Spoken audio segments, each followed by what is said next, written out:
When my daughter-in-law told me I was too outdated to attend their Christmas dinner, I nodded, drove home, and made 3 phone calls. By New Year's, their mortgage was frozen, their electricity cut, and her parents were stranded at the airport. That was only phase one. You won't believe what came next. Before we continue, do me a favor. Hit like and subscribe so you never miss what's next. It began on a Tuesday. Cold, damp, unremarkable. Dennis Flores had just returned from the hardware store with fresh bulbs for the porch lights and cinnamon-scented candles that Maria used to love during winter. He hadn't bothered with a tree this year.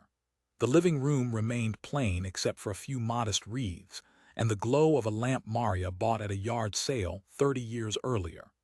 The Christmas season had become a ritual of memory more than celebration, but Dennis still kept up appearances, even if just for himself. It was while he was straightening a crooked frame in the hallway that his phone buzzed. The caller ID flashed his son's name, Michael. The kind of call that once meant dinner invites, updates on the grandkids, or simply checking in. But now, every conversation felt like a formality. He answered with a smile anyway, out of habit, out of hope. On the other end, Michael's voice was tight, apologetic in the way someone is when they aren't actually sorry. Isabella, his wife, had decided this year's Christmas dinner would be a more modern gathering, with a curated guest list. Apparently, Dennis no longer fit the aesthetic. He was told not to take it personally. It wasn't a rejection, just a redirection. There were traditions to consider, sensitivities to maintain, optics to protect. Maria wouldn't have minded, Michael assured him. It was only one dinner. Dennis didn't interrupt. He didn't argue. He thanked his son and hung up quietly. Then he stood in his hallway, staring at the crooked frame, and realized something deep had shifted. Something final. He didn't rage. He didn't cry. He brewed himself tea, sat in his recliner, and listened to the wind scrape against the window panes. The betrayal didn't burn, it chilled. Like the slow creep of frost under a door, it sank into his bones. For 5 years since Maria's death, Dennis had been the financial bedrock of Michael and Isabella's carefully cultivated life. The down payment on their house, the renovation of the guest suite for Isabella's parents, the monthly mortgage payments transferred with clinical consistency. Over $230,000 in 5 years. A soft-spoken donation to a relationship where his presence had quietly been demoted to nuisance. Dennis had justified it as love, as legacy, as what Maria would have wanted, but now it felt like financing his own exile. He opened the drawer in the hallway credenza and pulled out the manila folder he hadn't looked at in over a year. Inside were all the receipts, transfers, agreements, emails, apologies buried between requests. He laid them out on the kitchen table like autopsy slides. Each line of text was a needle threaded with disrespect. That night he made 3 calls. The first was to his bank. Autopay canceled. Effective immediately. The second was to a friend from his Rotary Club, an old contact at the utility company. A favor requested. A seasonal account review flagged for the Jenkins Flores household. The third was to a travel agent. Nothing fancy. Just a round-trip itinerary to and from Spokane International Airport. Under Cody and Catherine Jenkins' names. Non-refundable. Booked with the wrong return date by accident, of course. Dennis knew they were arriving on Christmas Eve. He also knew Michael wouldn't double-check the details until it was too late. By the next morning, the gears had begun turning. Quietly. Efficiently. By the end of the week, the Jenkins Flores mortgage went into technical delinquency. The payment had bounced, triggering a late notice and a cascade of internal flags. The utility bill, long subsidized by Dennis's generosity, now reflected 2 months of unpaid charges. An error in the automatic billing system, surely. Isabella received a polite notice about impending service suspension just as she was posting photos of her gold-rimmed dinner plates on Instagram. And the travel agency, after realizing the return flight had been scheduled for the wrong day, informed her father that rebooking would cost an additional $680 per ticket due to holiday demand. Cody Jenkins, a man who once gave Dennis a book on graceful aging as a birthday gift, would now be stuck in an airport lounge drinking vending machine coffee for 18 hours while his perfectly curated daughter scrambled to find solutions. Dennis didn't gloat. He didn't need to. Revenge, when properly constructed, doesn't need applause. It just needs silence. He spent that Christmas Eve alone but not lonely. A simple dinner of tamales and soup. Maria's favorite Christmas record playing softly on vinyl. Outside, snow began to fall, blanketing the street in the kind of peace Dennis hadn't felt in years. The phone buzzed at 7:42 p.m. Michael, then Isabella, then Catherine. He didn't answer. He sipped his tea, adjusted the logs in the fireplace, and wrote a new list titled Debts Paid in Full. He began itemizing not just the money but the dignity. The birthdays spent alone. The anniversaries forgot. The silent demotions from father to financier. By midnight, the street was quiet except for the sound of wind and distant church bells. Dennis sat at his desk and opened a new document on his laptop. He titled it Accountability Ledger. It would become the backbone of a methodical unraveling, a campaign not of revenge but of restoration. He wasn't interested in screaming at closed doors. He was interested in opening new ones with receipts in hand. This wasn't just personal, it was a reckoning. And as the fire burned lower and the snow fell thicker, Dennis Flores leaned back in his chair and smiled for the first time in weeks. Not because the storm had passed, but because he had finally chosen to become it. The days following Christmas were colder than usual, both in temperature and temperament. Dennis Flores didn't need to see their faces to know what kind of chaos his silence had unleashed. His phone logs told the story well enough. 18 missed calls from Michael, 6 from Isabella, 2 from her father, and a single message from Catherine that read only, "Please call us. It's urgent." He didn't. Instead, he returned to the quiet rhythm of his routines: early walks, warm coffee, daily visits to Maria's gravestone.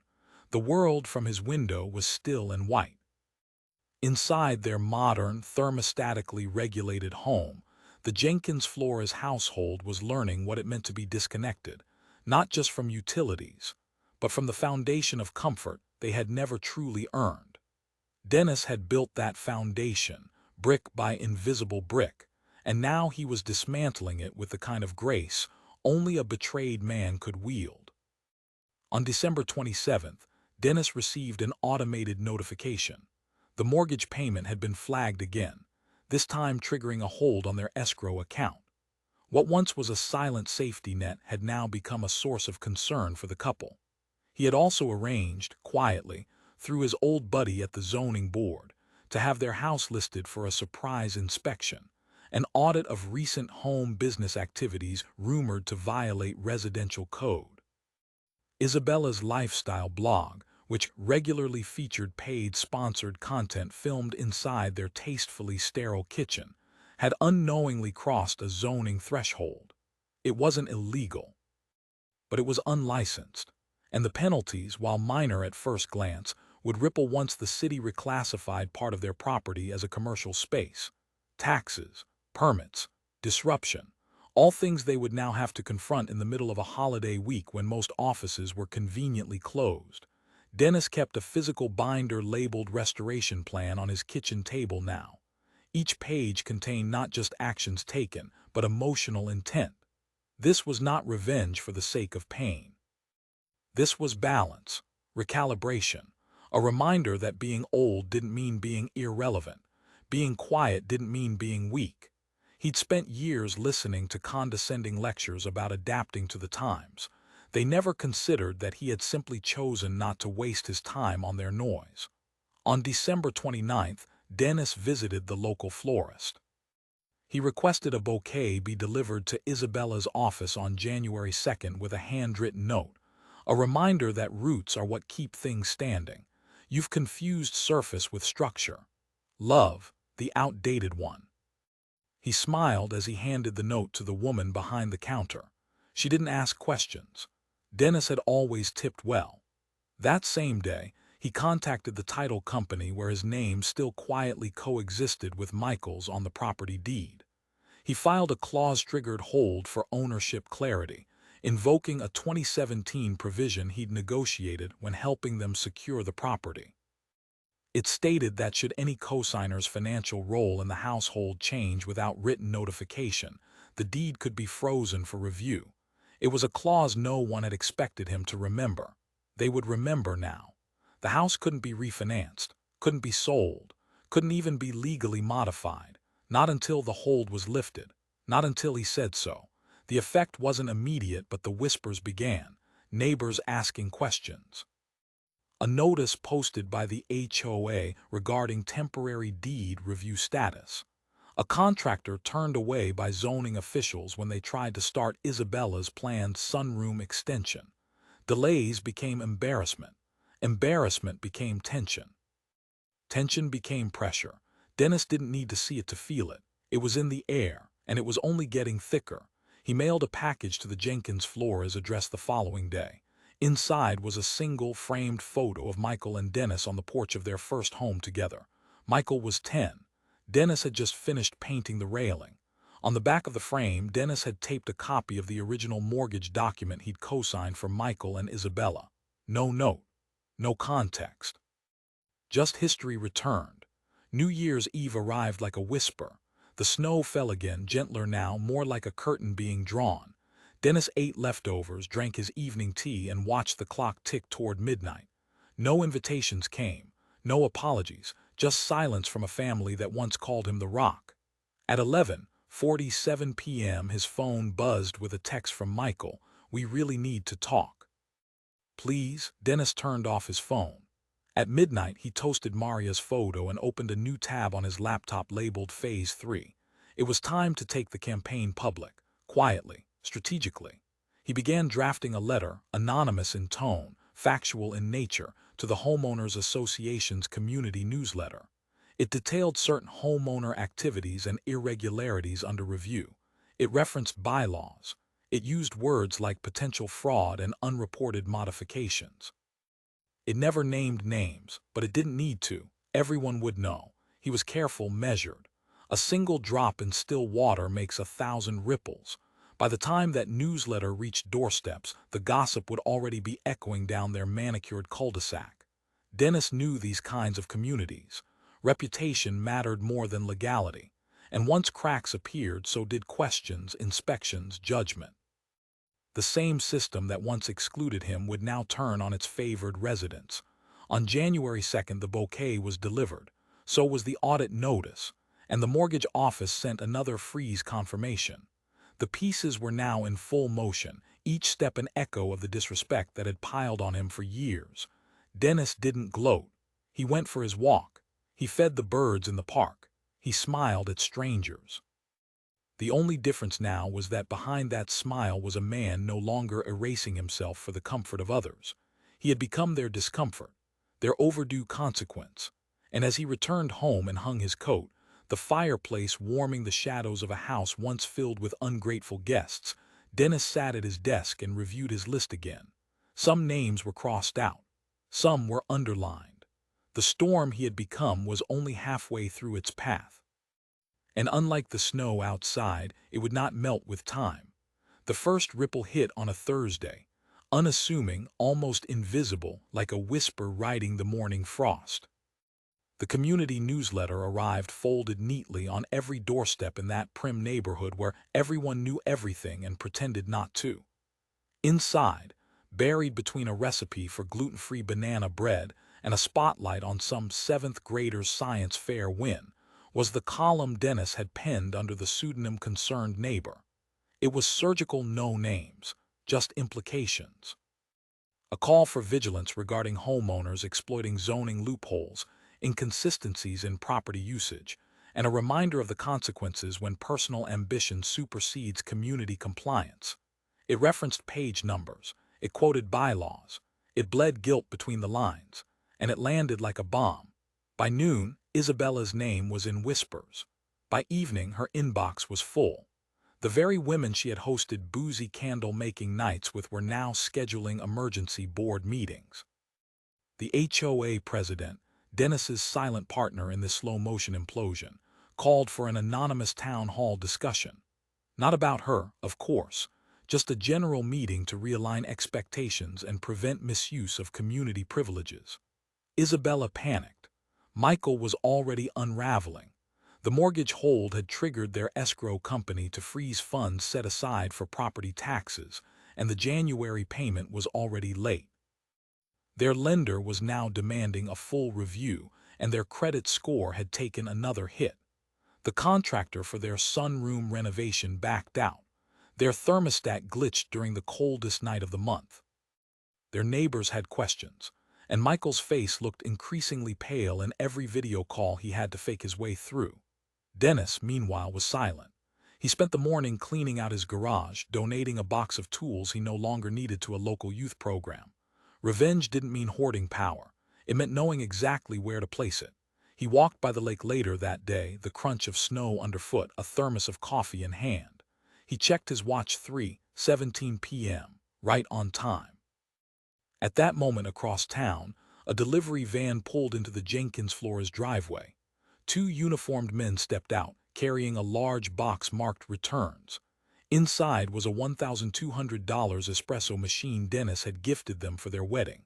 It had taken months to find it back in stock and weeks more to afford. Now it sat on their front steps, deliberately returned, though Dennis had never asked for it back. Attached was a note, not from him. From the store, confirming return status after a requested chargeback, filed that week by Dennis under grounds of unauthorized beneficiary. No refund was requested, just the return. Just the statement, just the wound. Isabella filmed a tearful Instagram story the next day, vaguely referencing toxic behavior from elders and boundaries being violated. It received dozens of pity comments from her curated followers, but 2 people unsubscribed. 2 brands declined to renew her content deals. Something about community reputation not aligning with brand values. Isabella called her father. Dennis already knew. He had reached out to Cody Jenkins's boss the week before, an anonymous tip highlighting unusual corporate card activity related to a recent family trip. There was nothing illegal, of course, but enough to prompt a review. Cody's position was reevaluated, his office downgraded, his bonus revoked. Back at home, Dennis updated the restoration ledger in his binder. Phase 3 was in full effect. The whispers had become voices. The discomfort had become action. Michael called again that Friday. 3 times, the voicemails began to shift from anger to desperation. "Dad, please, can we just talk? I don't know what's happening. We're falling behind. The bank's asking questions. Isabella's freaking out. We didn't mean to shut you out. It was just one holiday. Come on, can we fix this?" Dennis listened to that one twice. Then he deleted it. He didn't want to fix anything. He wanted accountability. And every call was a brick laid on the path back to it. Over the weekend, Dennis went to his storage unit. He pulled out old photo albums, birthday cards from Michael as a child, even some drawings from when Isabella first joined the family and pretended to care. He packaged them into a large box with a label, "Returned Sentiment." No note, no signature, just the box left quietly on their porch Sunday morning. Inside, Dennis had tucked one final item, his original will, signed and dated with Michael listed as sole heir. Scrawled across it in red ink was one line, "Voided." Enclosed was a revised copy listing his estate now assigned to the local foster youth endowment. A foundation Isabella had once dismissed at a dinner party as a little too outdated for impact. By Monday, the couple had entered panic mode. Dennis watched from a distance. He had eyes everywhere now, neighbors, former colleagues, even the mailman who chatted with him each morning. Michael and Isabella argued in the driveway, loudly. The heating system short-cycled again.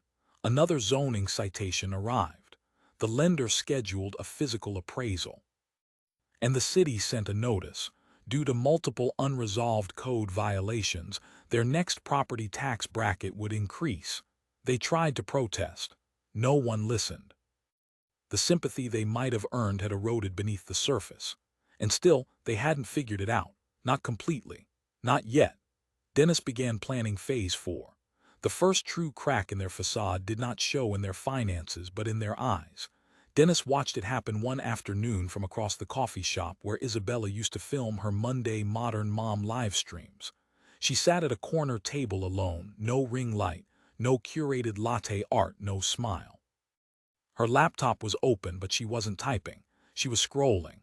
Her fingers twitched with nervous rhythm, and every few seconds her lips pressed into a tight, artificial line, the kind people wear when trying not to scream in public. Dennis sipped his coffee 2 tables away, unnoticed. The barista knew him by name. He had tipped generously the week before and asked quietly when Isabella typically came in.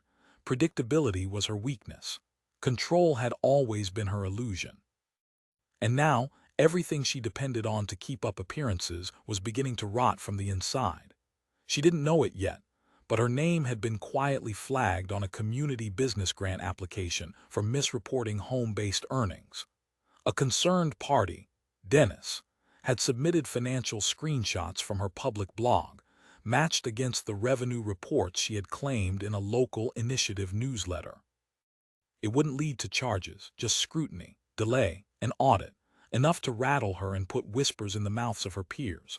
Michael, on the other hand, had already begun to sweat visibly. Dennis had stopped hearing voicemails from him. The silence wasn't peace. It was a smothered scream. The kind of silence that grows heavy in a home and infects every word. The kind where the TV volume goes up and every room becomes a refuge from another. The mortgage office had sent its third warning. The utilities inspection had triggered a meter review, forcing them into a higher tier of billing due to inconsistencies in usage patterns. Their internet speeds dropped by half for 2 days. They had argued on the phone with customer support for over an hour, only to be told there was nothing wrong on the provider's end. There was. Dennis's friend on the inside had simply queued their address into a manual queue, nothing malicious, just bureaucratic purgatory. Their tech privileges had become paperweights. Dennis's lawyer had also filed a formal petition that week to have Michael removed from the deed entirely, citing breach of trust and misrepresentation of financial intent. The case wouldn't hold permanently, Dennis knew that, but it would buy time. Time for a full title review, time for questions to arise at the county office, time for the idea to spread in Michael's mind that he might not be the owner of the home he had posted so proudly about for years. Dennis made sure the petition details were accessible to public record. Anyone curious enough to look would see them. Especially that one neighbor Isabella hated, the one who ran the gossip newsletter disguised as a community events digest. Dennis slipped her a copy, no explanation, just a manila envelope left at her door with the word FYI in careful cursive. By midweek, the strain began to show in Isabella's social feeds. Less polish, more filters, generic captions, fewer sponsored tags. Dennis's whisper campaign was working. Brand managers talk. Once doubt enters the algorithm, partnerships dry up. Isabella's follower count began to drop, slowly at first, then with a steadier slope. She posted a reel about cutting toxic influences that ended with a blurry photo of her childhood dog and an unrelated Bible verse. Dennis watched it twice, not out of spite but to study the tone. Desperation was a language he understood, and now they were both fluent. That Thursday, Dennis attended the HOA's monthly meeting. He sat near the back in his old navy coat and weathered boots. Few recognized him. Even fewer acknowledged him. He preferred it that way. When the floor opened for discussion about misuse of home properties, Dennis raised a hand and calmly referenced Section 4B of the Community Zoning Agreement. If a homeowner operates a business from a residential address without the appropriate declaration and receives community traffic as a result, digital or physical, it may constitute a violation. The room murmured. The board took notes. Isabella's address was not named. It didn't have to be. The next day, Michael finally reached out, not with anger, not with confusion, but with resignation.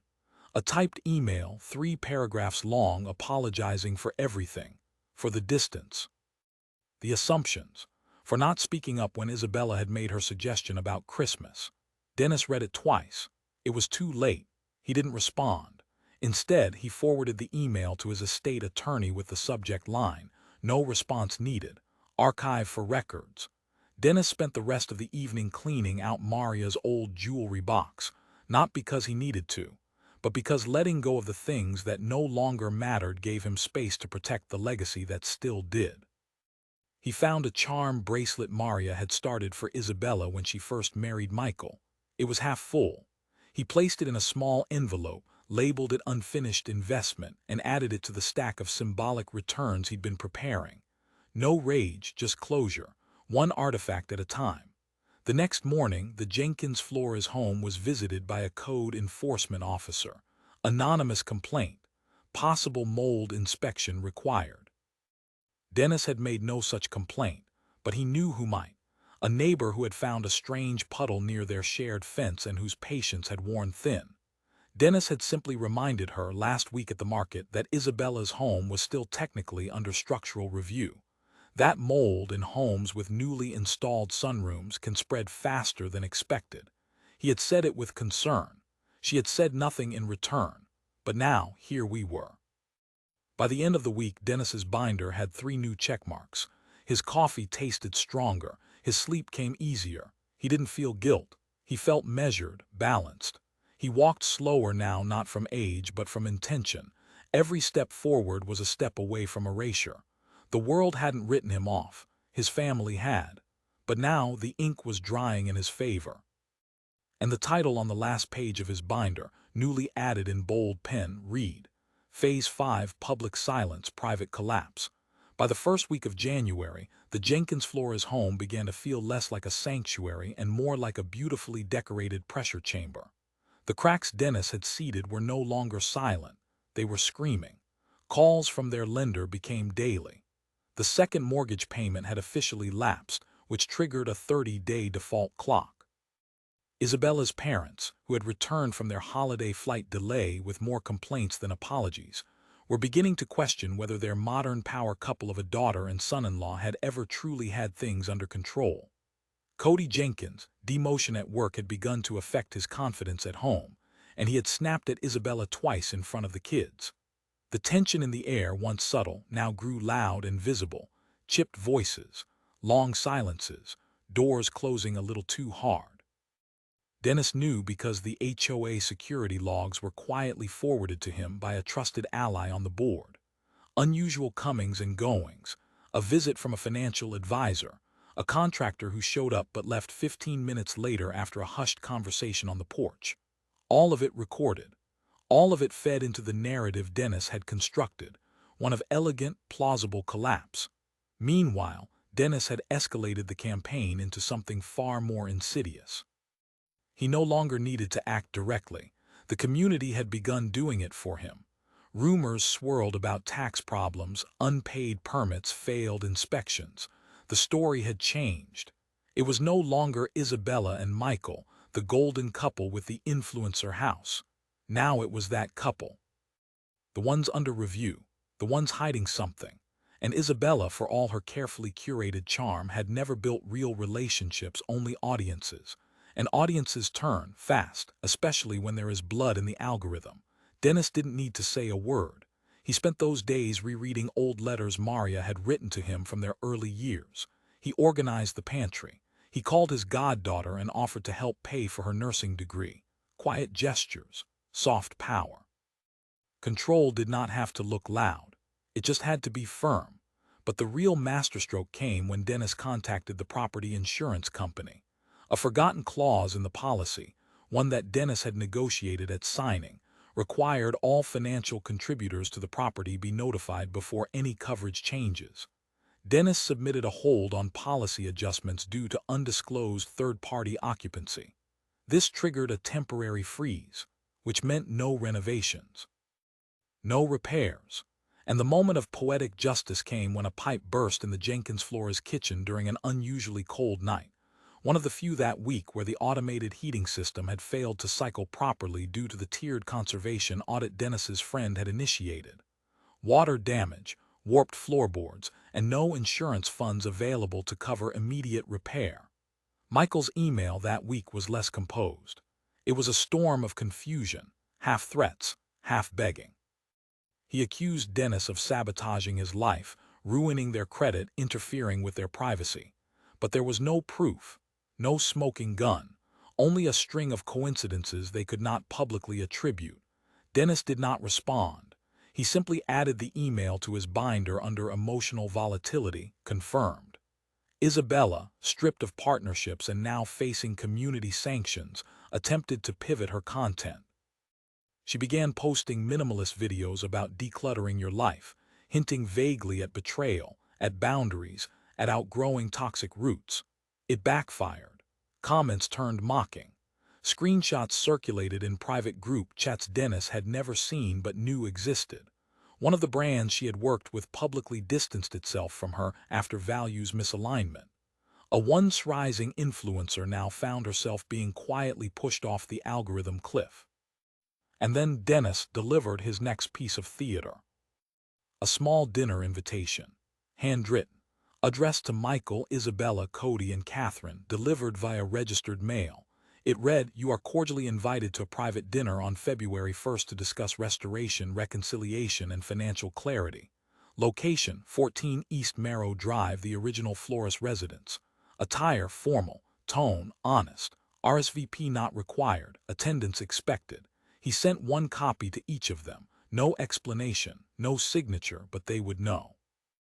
It was the same house they had left behind. The house Maria had filled with warmth, and which Dennis had kept up even after being relegated to holiday irrelevance. He cleaned it for the occasion, set the table with Maria's best china, even left an extra chair open, not out of sentiment, but to remind them what had been taken. February 1st arrived. The doorbell rang, and Dennis, dressed in his charcoal suit and a red tie Maria had given him for their 23rd anniversary, opened the door. But not a single one of them showed up. Only a process server, delivering an official request from Michael seeking to reclaim full title rights to the house. Dennis signed the form and smiled, because the next phase had already begun. The morning after the dinner that never was, Dennis awoke not with bitterness but with focus. He folded the cloth napkins, packed away the untouched roast, and swept the porch of the leaves that had gathered under the feet of no guests. There was no mess to clean because none of them had shown up, not Michael, not Isabella, not her smug parents. Only a man in a windbreaker holding an envelope stamped with urgency. That envelope now sat on Dennis's mantle. He had signed the request for a title transfer out of pure courtesy, not agreement, and certainly not defeat. He had already anticipated this move weeks ago. It was phase 6 of his ledger, petty authority grab. It marked the precise moment the punished tried to reclaim control through paperwork and tantrums. Dennis didn't mind. In fact, he welcomed it. Because when someone takes legal action without understanding the architecture of their own dependency, they usually open a door they cannot close. Michael's request sought to reclaim full ownership of the home, asserting that Dennis had relinquished financial support and thus rights. But what Michael didn't know, or had failed to remember, was that the original agreement had included a survivorship clause, drafted under Maria's name and maintained even after her death. That clause made Dennis's signature the required linchpin for any legal adjustments to the title or refinance plans. He was still, by contract and by the county registry, the anchor of the deed. And that meant Michael's request was invalid unless Dennis consented. He wouldn't. Not now. Not ever. That week Dennis submitted an official objection through his lawyer, not just to deny the request, but to challenge Michael's legal standing based on financial misrepresentation and moral breach. Included were records of the unpaid mortgage months, the citations from the HOA, and even a printed copy of Isabella's now archived blog post titled "Elderly Entitlement." When to cut ties. He didn't need to explain it. The judge would read between the lines. The case would drag. Publicly. The stain wouldn't be just on their credit but on their name. It would surface on background checks. It would become searchable. Dennis had turned their grasp for control into their own unraveling. At the same time, Dennis sent another package, this time to the HOA board. Enclosed were documents proving that multiple zoning violations tied to Isabella's digital brand had been active since 2021. He included an anonymous community poll, assembled by a friend on the board, that showed over 60% of residents believed the Jenkins Flores home was an ongoing nuisance or compliance risk.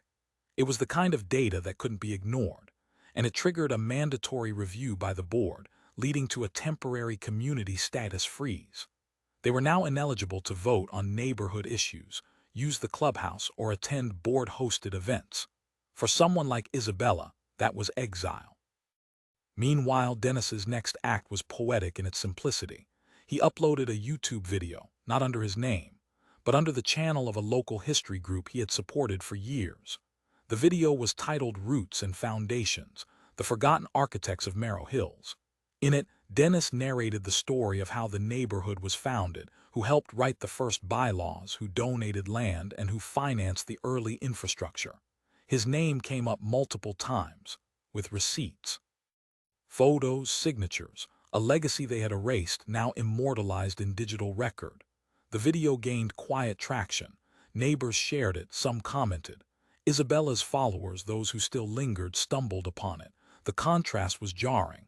One comment read, "Wait, her FIL built the neighborhood she's trashing." Dennis didn't reply. He didn't need to. Then came the tax audit. Dennis hadn't initiated it directly, but he had whispered the right details to the right accountant at the Community Foundation Board, numbers that didn't add up in the Jenkins Flores Community Donations Report. A simple discrepancy, a missed deduction, and suddenly a trigger was pulled. The IRS opened a file. Letters arrived. Appointments were scheduled. Michael tried to manage it, but his job had recently changed. He was being repositioned. Not fired, not demoted, just moved sideways into a department that didn't exist 3 years ago. They called it restructuring. Dennis called it karma. Through all of this, Dennis never raised his voice. He never posted online. He didn't even talk about it to his friends at the senior center. His vengeance wasn't for applause, it was for precision. And now, Michael and Isabella were standing on a platform with no support beams, realizing too late that the man they had mocked for being outdated was the very foundation they had built their lives on. And foundations don't forget. One afternoon, Dennis walked into the community bank. He smiled at the teller, made a polite deposit, and then requested a meeting with the branch manager. He asked that a letter be notarized, confirming his ongoing financial interest in the Jenkins Flores property and his current role as cosigner. Nothing illegal, just a paper trail. And when that letter was added to the public deed record, it would become one more knot Michael couldn't untie. Dennis then visited the post office and sent one more box. No return address, no note, just an old photo album with family pictures from the years when they still came to Christmas. Sticky pages, faded ink, childhood laughter frozen in time. At the end of the album, a final image, Maria in front of the fireplace, holding a stocking with Dennis's name on it. The caption read, "For the man who holds it all together." Underneath the album, Dennis tucked a single key, a copy of the front door to his house, not their house, his house, where they used to be welcome, where they no longer belonged. And on the back of the box, in sharp black ink, Dennis wrote, "Outdated doesn't mean outmatched." By mid-February, the weather outside had begun to soften, but inside the Jenkins Flores household, the frost had only deepened.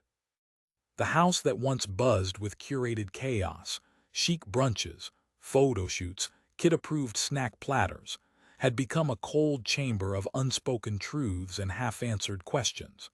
The utilities were back on for now, but with payment warnings hanging like storm clouds over their heads. The mortgage was still locked in dispute. The deed request had stalled, and the property title was now under formal review, pending Dennis's notarized interest. The house was no longer theirs in confidence. It was a shared battleground of paper, silence, and slow, sanctioned vengeance. But it wasn't the financials that broke them. It was the mirror Dennis held to their identities. Isabella's influence empire, already cracked, began hemorrhaging after a clip from the Roots and Foundations video surfaced on a viral TikTok. A teenager unaware of the full story had stitched the clip over an old promotional video Isabella had posted a year earlier.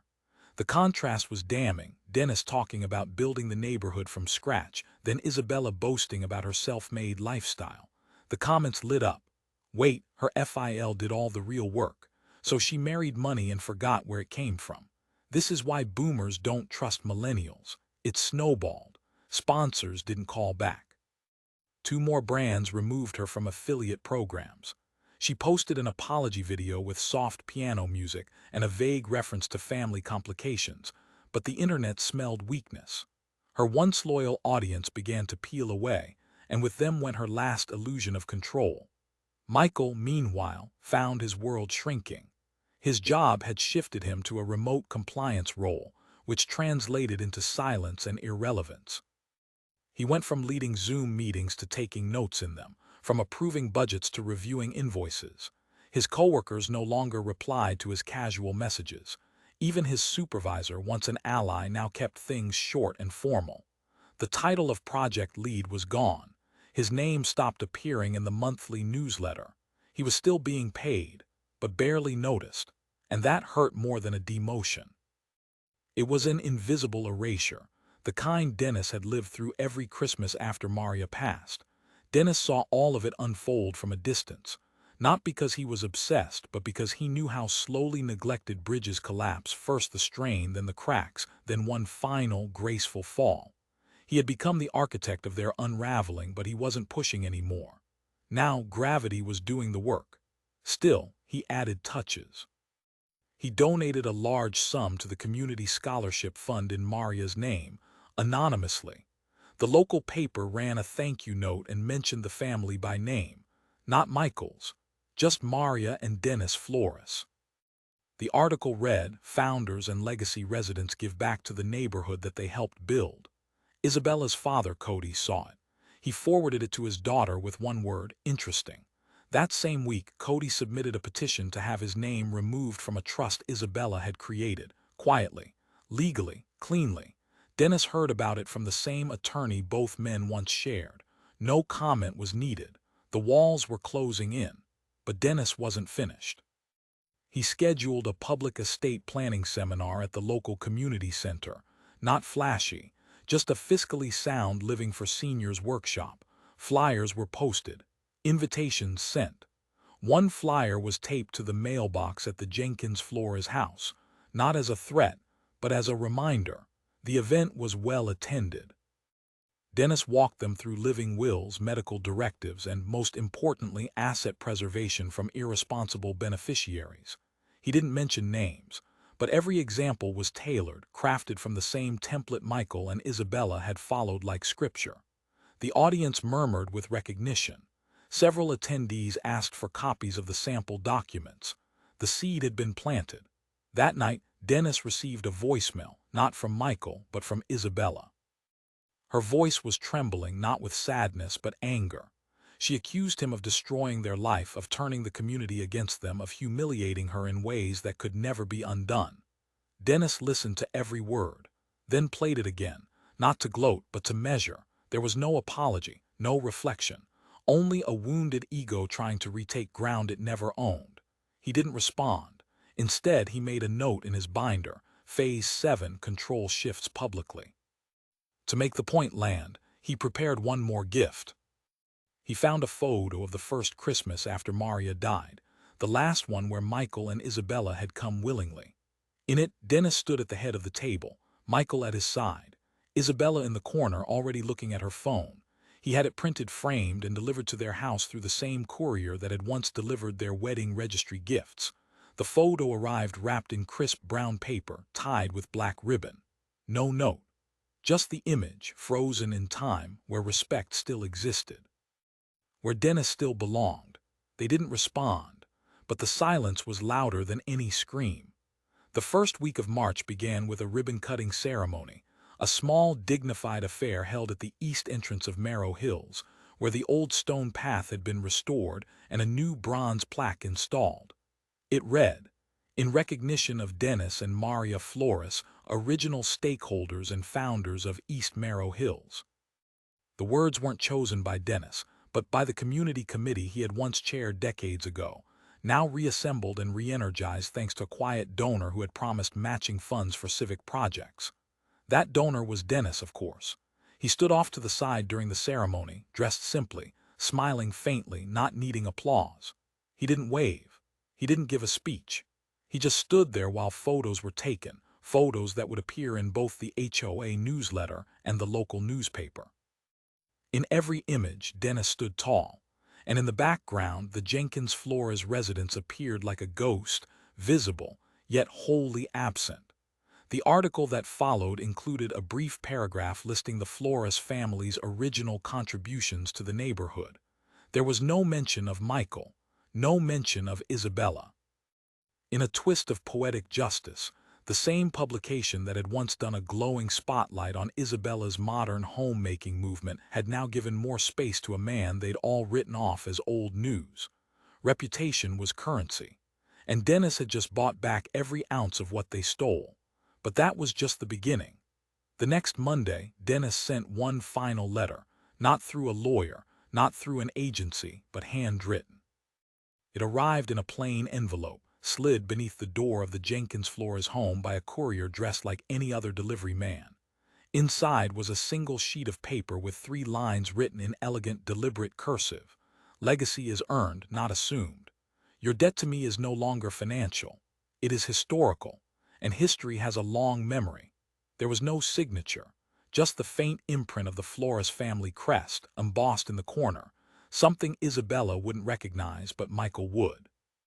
It was from their family Bible, a relic Maria had always kept in the glass cabinet by the dining room.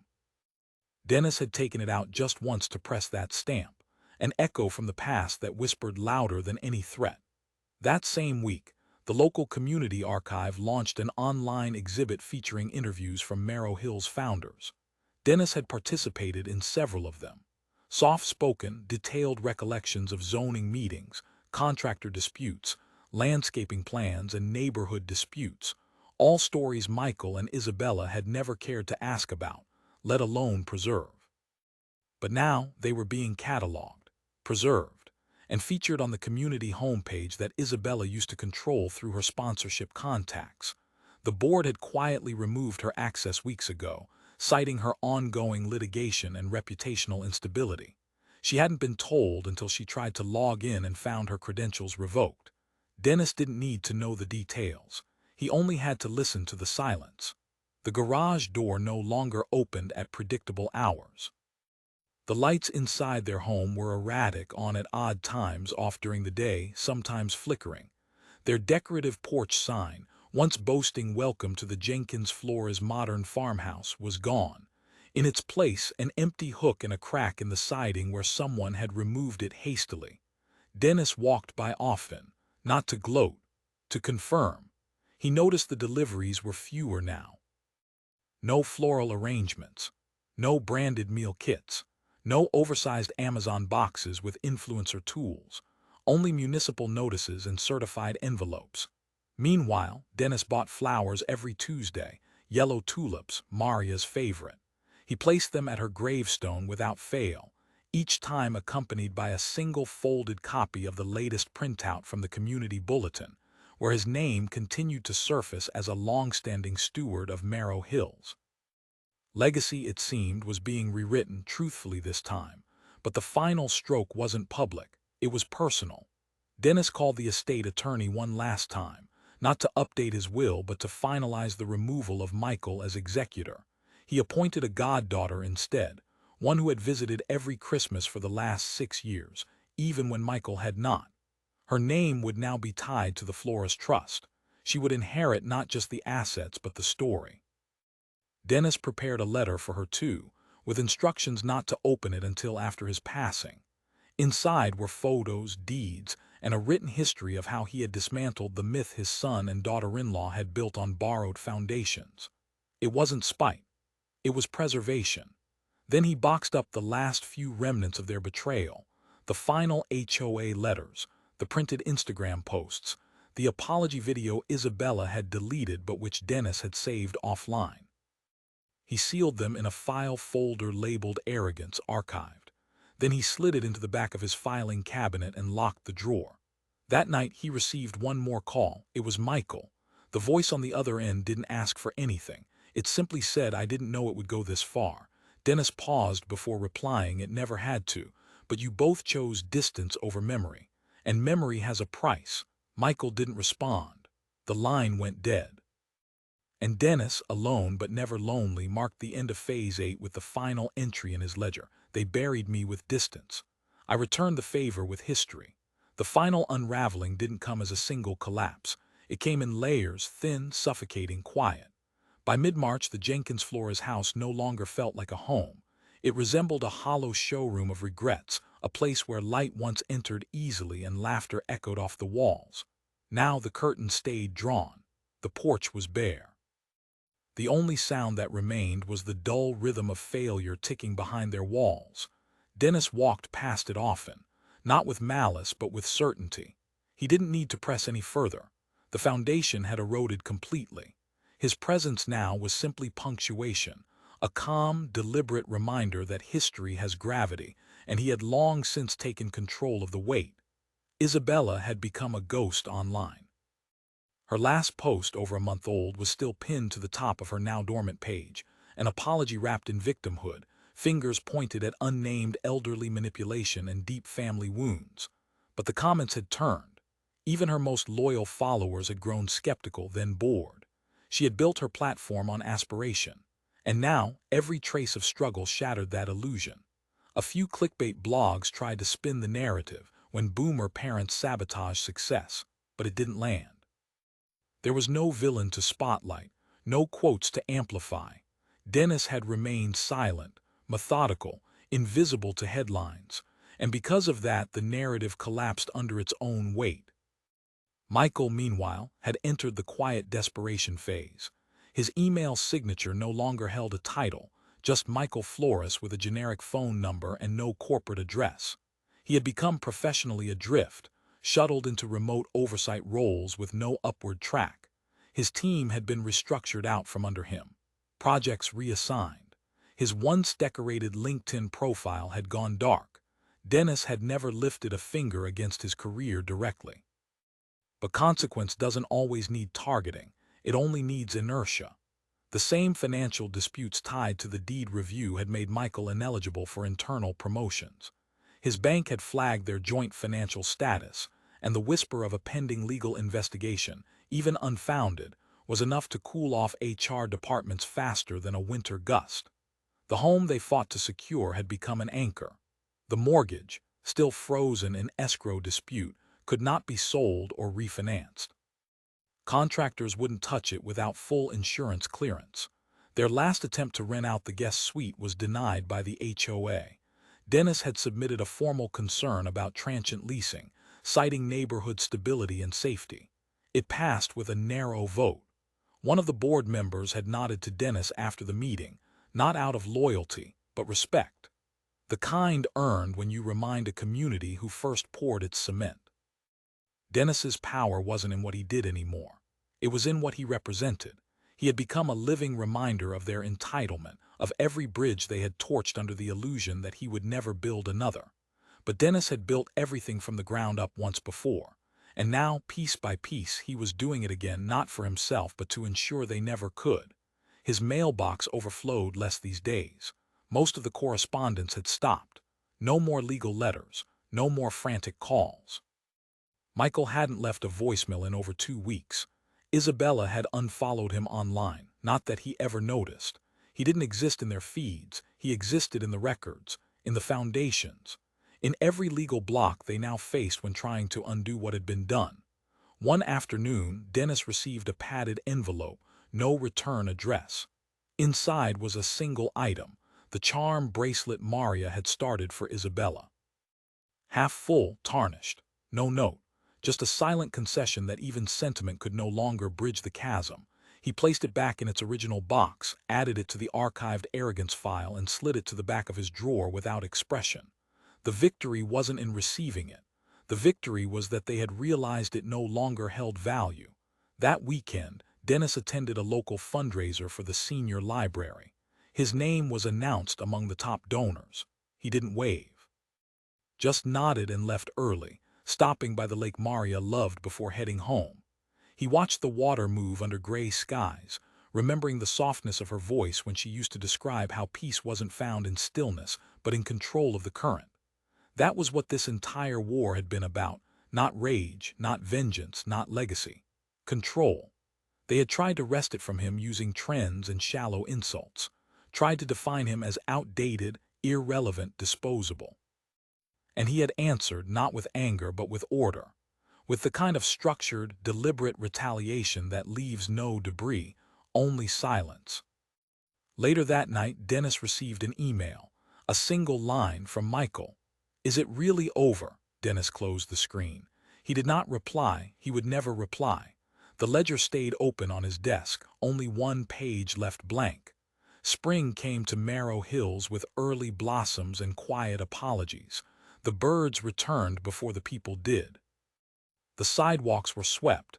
The community newsletter released its quarterly issue, and Dennis Flores found his name printed on the cover, this time beneath the words Lifetime Stewardship Recognition.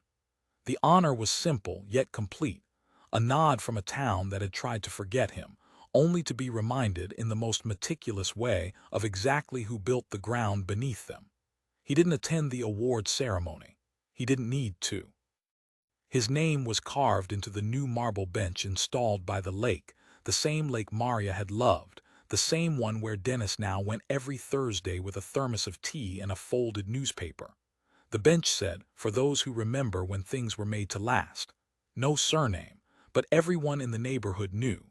Meanwhile, across the cul-de-sac, the Jenkins Flores home had grown still. No new vehicles. No more party lights. The landscaping had started to falter, shrubs untrimmed, the porch unswept, a single gutter hanging slightly loose over the garage. Isabella had ceased posting entirely. Michael's LinkedIn remained untouched since January. They had become background characters in the very story they once tried to dominate, ghosts in their own home, locked in a space that had turned from canvas to cage. The mortgage remained under legal dispute. The property title still shared. The escrow account in freeze. The homeowner association continued its oversight and their voting rights had not been restored. Their social standing had vanished. The isolation was complete. But Dennis had one last move. He made it on a Monday. He called the Community Preservation Committee, the same one that had honored him, and requested to sponsor a new program, the Flores Initiative for Community Legacy. A quarterly grant funded directly from the trust he had restructured to support families in need of emergency home repair, elder care, or funeral expenses. The conditions were clear: no relatives, no inheritance claims. Just neighbors helping neighbors. In Maria's name. That same week, he contacted a local historian who was assembling a digital archive of Marrow Hills' founding families. Dennis offered full access to his documents, blueprints, letters, photos. In exchange, he asked only that the exhibit be titled Foundations, the Builders Beneath the Surface. They agreed.